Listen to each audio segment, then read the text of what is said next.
genome. See that little thing down there? That's a microchip. And a whole bunch of numbers are on that chip. Did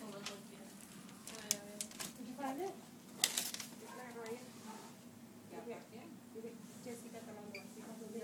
Like that. Now this is an international scanner. There's all different kinds of scanners, but this is supposed to pick up every type of microchip and tell you the numbers on it. And then what we do, based on these numbers, see these barcodes?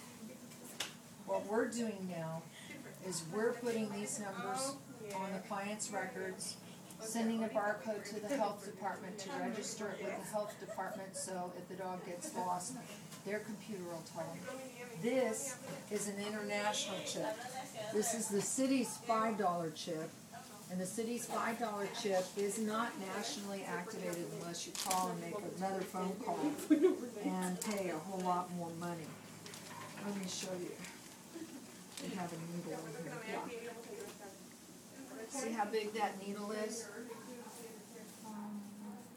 So you slip that in under the skin, and then you push this little thing, and it goes in under the skin. Okay? So it's a tracking device, but it's not a GPS.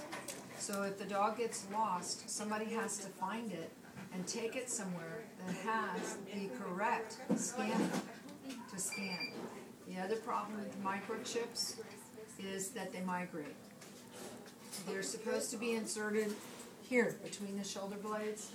The other day we had somebody insist that their dog had a microchip. We searched all over, scanned, could not find it. Finally I said, can we do an x-ray and charge you $20 for the x-ray? And they said yes. The chip had migrated all the way up to under the ear.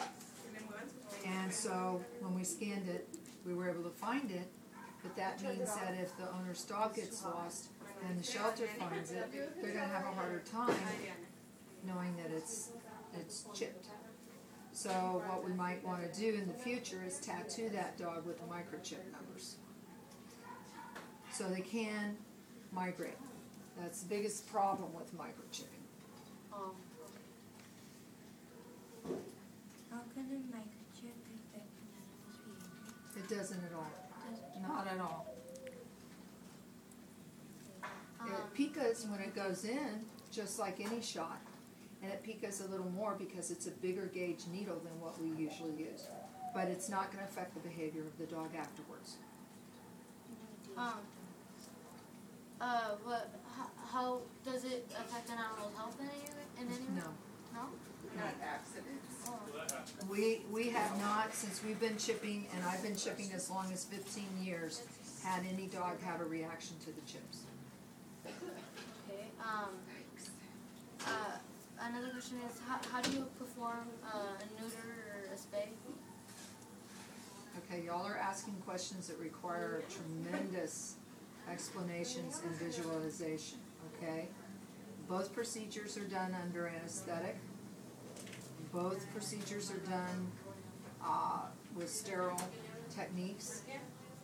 And the neuter, we remove the testicles, and the spay, remove the ovaries and the uterus.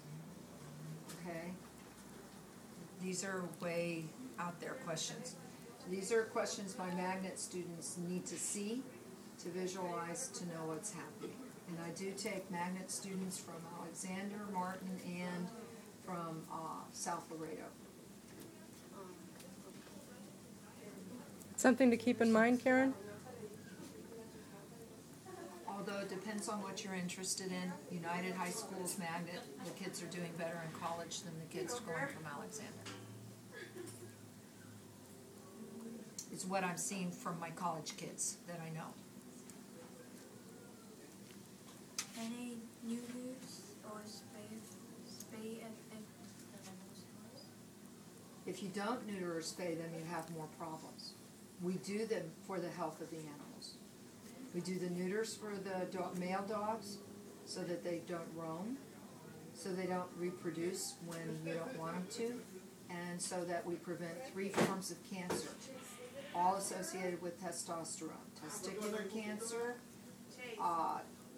prostate cancer male dogs can get, and a very bad cancer called perianal adenomas. Let me spell that. Perianal.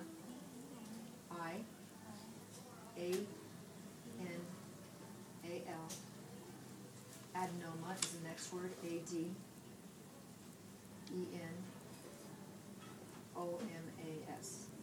So that's 2 words. Adenomas. Okay? So like, there's no side effects or anything? For the female dogs, we spay them so they don't reproduce, and so that as they age, they don't get uterus infections, and so they don't get mammary cancers. How do you spell uterus infection? UTERUS. So there are only positive effects and really no negatives to the spay and neuter? Negative effects could be, any risk of anesthesia. They can get infections afterwards, just like any surgical procedure, but there's nothing negative. A lot of people think they get fat after their procedures. Most of the time we do the procedures when they're teenagers, they're skinny, they're active, and then when they go to be an adult, they don't need the calorie content. So that everybody's overfeeding their dogs just like we're overfeeding ourselves. The plump doesn't come from the hormone change, it comes from the diet not being right. So I know of no real negative effects. Dr. Creamer's had the air conditioner on the whole time.